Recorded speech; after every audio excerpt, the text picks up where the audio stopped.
शास्त्री जी के पहले की सरकार की नीति थी सेना पे खर्चा नहीं करना, युद्ध के सामान का उत्पादन नहीं करना, हथियार नहीं बनाने।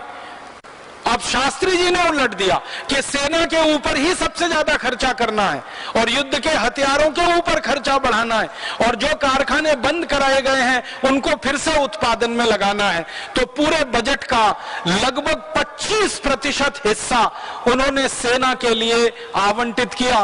भारत के इतिहास में वो पहले और आखिरी प्रधानमंत्री हैं जिन्होंने बजट का 25% हिस्सा सेना के लिए आवंटित किया और सेना को खुली छूट दी कि आप तैयारी करिए और ऐसी तैयारी करिए कि कल युद्ध लड़ना है, दुश्मन कभी भी फिर आ सकता है, पलटवार कर सकता है। तो सेना में चाक चौबंदी शुरू हुई, सेना में हथियार बनना शुरू हुए, ताकत बढ़ी। और शास्त्री जी ने ये जो नारा लगाया था ना, वो खाली नारा नहीं था, जय जवान, जवानों की जय होनी ही चाहिए, इसके लिए उन्होंने करके दिखा दिया। ताकत बढ़ी, सेना में सब काम फिर अच्छे से शुरू हो गए और सेना की ताकत बढ़ते बढ़ते इतनी बढ़ गई कि 1965 में फिर पाकिस्तान का हमला हुआ, आप सभी जानते हैं। और पाकिस्तान इस गलतफहमी में था कि भारत की सरकार की नीति ऐसी है कि सेना की मदद कम करो, पैसे कम खर्च करो। तो पाकिस्तान इस गलतफहमी में था कि इस समय भारत पर हमला करेंगे तो जम्मू कश्मीर को ले लेंगे हम, क्योंकि भारत की सेना कमजोर है, क्योंकि चीन से पराजित हो चुकी है, क्योंकि चीन से हार चुकी है। तो पाकिस्तान ने 1965 में, माने चीन युद्ध खत्म होने के लगभग 2-2.5 वर्षों में ही पाकिस्तान का हमला फिर हो गया। लेकिन पाकिस्तान को यह नहीं मालूम था कि भारत का प्रधानमंत्री बदल चुका है, भारत की नीतियां बदल चुकी हैं, भारत की सेना बदल चुकी है, सेना की तैयारी बहुत हो चुकी है, हथियार उनके पास बहुत आ गए हैं, गोला बारूद भरपूर है उनके पास। तो जब पाकिस्तान का हमला हुआ ना 1965 में, तो बहुत बुरी पराजय हुई पाकिस्तान की, बुरी तरह से मारा भारत की सेना ने पाकिस्तान को। और आप हैरान हो जाएंगे, हमला शुरू होने के 12 दिन के अंदर पाकिस्तानी सेना के पसीने छूट गए थे। पाकिस्तानी सेना के जो सेना नायक है ना, उन्होंने अपनी आत्मकथा में लिखा है कि 1965 के युद्ध में तो हम ऐसे बुरे फंसे, हमको कल्पना नहीं थी कि भारत की सेना इतनी ताकत से जवाब देगी। हम तो इस कल्पना में थे कि अभी जाके दिल्ली पे कब्जा कर लेंगे हम तो। एक पाकिस्तानी सेना नायक ने मजाक में कह दिया था कि सवेरे की चाय लाहौर में पिए, अब शाम का खाना मैं दिल्ली में खाऊंगा। तो इस कल्पना से आए थे वो तो हमला करने के लिए, लेकिन भारत की सेना की तैयारी इतनी जबरदस्त थी कि दांत खट्टे हो गए। और 12 दिन में पाकिस्तानी सेना का 80% गोला बारूद खर्च हो गया। 12 दिन में इतनी भयंकर लड़ाई हुई, इतनी भयंकर मारामारी हुई। परिणाम क्या हुआ? धीरे धीरे पाकिस्तान को लगा कि अब पीछे हटना ही पड़ेगा। और भारत की सेना ने जब मारना शुरू किया था ना पाकिस्तानी सेना को, तो लाहौर तक इलाका कब्जे में ले लिया। फिर लाहौर तक भारत की सेना पहुंच गई 1965 में। अब पाकिस्तान का डर बढ़ गया कि ये लाहौर गया हाथ से, फिर कराची गया, फिर इस्लामाबाद गया, फिर हैदराबाद गया, अब बचेगा क्या? तो पाकिस्तान भागकर अमेरिका के पास पहुंचा और अमेरिका के राष्ट्रपति को गुहार लगाई और उनसे कहा कि मुझे बचाओ, हमें बचाओ। अब भारत तो कब्जा कर लेगा पूरा, उनकी सेना लाहौर तक पहुंच गई है। तब अमेरिका ने भारत के प्रधानमंत्री को कहा, तो भारत के प्रधानमंत्री ने कहा कि मैं कुछ नहीं कर सकता, हमला मैंने नहीं किया था, हमला पाकिस्तान ने किया था, अब मुझे उसका पूरी ताकत से जवाब देने का अधिकार है, इसलिए मैं मेरी सेना को पीछे नहीं बुला सकता। तो अमेरिका परेशान हो गया। और अमेरिका श्री लाल बहादुर शास्त्री जी को जानता था कि ये व्यक्ति दबाव में नहीं आने वाला है। क्यों? एक घटना उसके पहले घटित हो चुकी थी। शास्त्री जी जब प्रधानमंत्री बने ना, तो अमेरिका से लाल रंग का गेहूं आता था इस देश में। एक योजना चलती थी, आप में से कई बुजुर्ग लोगों को मालूम होगा, आपने तो देखा भी होगा, शायद खाया भी होगा वो गेहूं। लाल रंग का गेहूं आता था। PL 480 नाम की एक योजना चलती थी। P का मतलब होता है पब्लिक, L का माने होता है लॉ और 480। अमेरिका के कानून के तहत एक व्यवस्था है PL 480, पब्लिक लॉ 480। उसके तहत अमेरिका दूसरे देशों की मदद करता है। तो भारत की मदद करता था। लाल रंग का गेहूं आता था, जिस गेहूं को अमेरिका में जानवर नहीं खाते थे वो भारत को खिलाया जाता था। कारण क्या था? भारत में उस समय गेहूं का उत्पादन थोड़ा कम था, जितनी हमारी जरूरत थी उतना गेहूं पैदा नहीं होता था, तो वो गेहूं हमें लेना पड़ता था और उसकी शर्तें बहुत अपमानजनक थी। तो शास्त्री जी ने प्रधानमंत्री बनने के बाद एक बड़ा फैसला किया था कि ये अमेरिका का लाल गेहूं हमें खाना मंजूर नहीं है। तो शास्त्री जी के जो सेक्रेटरी हुआ करते थे उन्होंने कहा कि अगर आप अमेरिका का लाल गेहूं नहीं खा सकते तो भूखे मरने के लिए तैयार रहिए। तो शास्त्री जी ने कहा कि सम्मान के साथ भूखे मरना मंजूर है, लेकिन अपमान के साथ विदेशी रोटी खाना मंजूर नहीं। तो सेक्रेटरी हैरान हो गया और शास्त्री जी ने कहा कि तुम इसकी चिंता मत करो, तुम तुम्हारा काम करो, मैं मेरा काम करता हूं। और उन्होंने भारत के लोगों को एक दिन अपील की।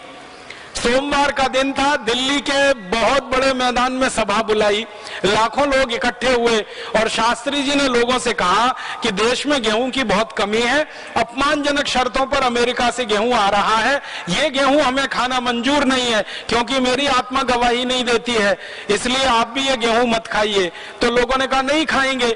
तो शास्त्री जी ने कहा इसके लिए भूखा रहना पड़ेगा। लोगों ने हाथ उठा के कहा भूखे रहेंगे।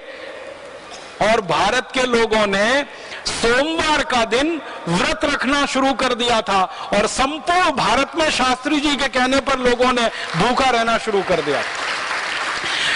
हमारे देश में करोड़ों माताएं हैं जो आज भी सोमवार को व्रत रखती हैं। मैं कई बार उनको पूछता हूं ये सोमवार को व्रत क्यों रखती है? शंकर जी को प्रसन्न करने के लिए? तो वो कहती है नहीं, शास्त्री जी को वचन दिया था। तो मैं कहता हूं माता, अब शास्त्री जी का वचन तो उनके साथ चला गया, वो तो उन्होंने वचन इसलिए लिया था कि देश में गेहूं का उत्पादन बहुत कम है, हम कम खाएंगे तो विदेशों से गेहूं नहीं लाना पड़ेगा। अब तो देश में भरपूर गेहूं पैदा हो रहा है और इतना पैदा हो रहा है कि हम खाएं, हमारे पड़ोसियों को खिलाएं और उससे ज्यादा चूहों को खिलाएं। हमारे देश में 2 करोड़ टन गेहूं तो चूहे खा जाते हैं हर साल, तो अब गेहूं की कोई कमी नहीं है। लेकिन वो माता जी टस से मस नहीं होती, वो कहती है नहीं नहीं, सोमवार को तो व्रत ही रखना है क्योंकि शास्त्री जी को वचन दे दिया। माने भारत के लोग कितने पक्के हैं कि शास्त्री जी को कभी वचन दिया 1965 में और उस वचन को निभा रहे हैं सन 2010 में। तो ऐसे करोड़ों भारतवासियों के संकल्प से 2 बातें हुई। एक तो गेहूं की खपत कम हुई, अमेरिका से गेहूं आना बंद हुआ तो कोई क्राइसिस नहीं खड़ी हुई, और फिर देश में गेहूं उत्पादन की योजना बनी और उसने गेहूं उत्पादन बढ़ा दिया।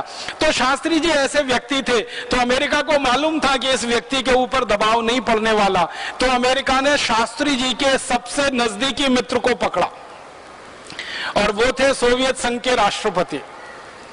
सोवियत राष्ट्रपति उस समय जो थे उनको शास्त्री जी से काफी नजदीकी थी, लगाव था। उनको पकड़ा और कहा कि शास्त्री जी को रोको, नहीं तो पाकिस्तान तो गया, और पाकिस्तान गया तो अमेरिका की भविष्य की सारी योजनाएं गई। और भारत की सेना चूंकि लाहौर तक पहुंच गई है इसलिए अब ज्यादा देर नहीं है। तब शास्त्री जी के ऊपर सोवियत संघ का दबाव पड़ा। फिर सोवियत संघ के दबाव में शास्त्री जी ने युद्ध विराम करवाया। युद्ध विराम के बाद शास्त्री जी ने पाकिस्तान के साथ एक समझौता किया। वो समझौता करने के लिए वो ताशकंद गए और ताशकंद के समझौते में जो तय हुआ वो ये कि भारत की सेना ने जितना इलाका जीत लिया है वो पाकिस्तान को वापस कर दिया जाए और बदले में पाकिस्तान भारत के ऊपर कभी भी भविष्य में हमला नहीं करेगा, ऐसा वायदा करता है।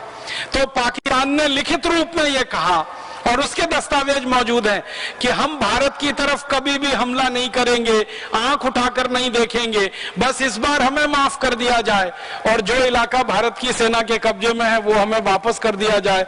शास्त्री जी ने भारत की पुरानी परंपरा का अनुसरण करते हुए उदारता दिखाई और जीता हुआ इलाका जो सेना के कब्जे में था वो पाकिस्तान को वापस कर दिया। लाहौर तक गई हुई सेना वापस आ गई और उस सेना ने सब कुछ पाकिस्तान को दे दिया। उसके बाद हम शांत हो गए शास्त्री जी के साथ एक दुर्घटना हो गई कि इस समझौते को करने के लिए जब वो ताशकंद गए थे तो 8 दिन तक लगातार पाकिस्तान के प्रधानमंत्री और उनकी मंत्रिमंडल के वरिष्ठ लोगों के साथ जो वार्ता चली, 9वें दिन वार्ता पूरी हो गई थी और वो दिन था 10 जनवरी का। रात को शास्त्री जी आराम से सोए, लेकिन रात को जब वो सोए तो अगले दिन सुबह नहीं उठे। क्या हुआ? वो रात को सोते थे तो दूध पीते थे, ये उनका नियम था, और वो दूध उनका नौकर उनको बना के देता था। तो शास्त्री जी के साथ उनका रसोइया गया था इस काम के लिए, लेकिन उस रसोइये का ताशकंद में अपहरण कर लिया गया और अपहरण करके एक नकली रसोइये को शास्त्री जी के यहाँ भेज दिया गया और उस नकली रसोइये ने शास्त्री जी के दूध में जहर मिला दिया और वो जहर मिला दूध पीकर उनकी मृत्यु हो गई। जब उनका मृत शरीर वापस आया इस देश में तो पूरा नीला और काला पड़ा हुआ था।